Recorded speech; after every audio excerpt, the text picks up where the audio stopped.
Good day mga kaching. This is basketball theme cake. So this is order from Ma'am Hazel. Ma'am Hazel, thank you also no for trusting. Dali ka nagpahimo sa imong 7 years old nga birthday boy.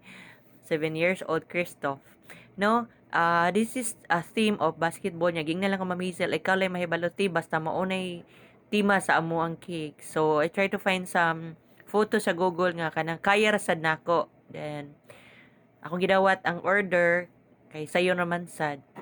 Pero siya akong giuna the rest of the mga choco moist cake, mga brownies, macarons sa 24 kamo man most nito mga order. Pero kani siya ra gyud nag-iisa. Nag-iisang theme cake sa December 24. So blast ra sad kay ta kay na pud additional orders sa 24. So gidawat gyud ni nako. So this is the two combination color of light orange.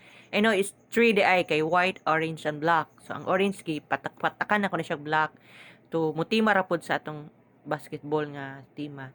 So this is it, the color, the orange. And no worries about the top, kanang na black that's a chocolate kaya akong cake di sa level mas higher ang pikas nga taas, so mas bagga ang pikas nga sa icing. So akong gimuan na is naman sa butang ra sa nato ng mga flowers design. So easy ra ka siya o mawa na sad siya o.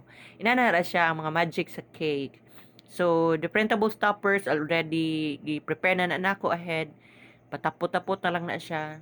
So sanay lang gyud sa oras kay napakulaing mga himuon. So kadlawon pa lang naga-prepare na ko ana niya para mauna gina siya kay mo manay taas nga oras paghimo. So this is it. Ato nagipamutang ato mga toppers and this is the final design, the color, the toppers. So again, thank you Ma'am Hazel for trusting Chang's Cake.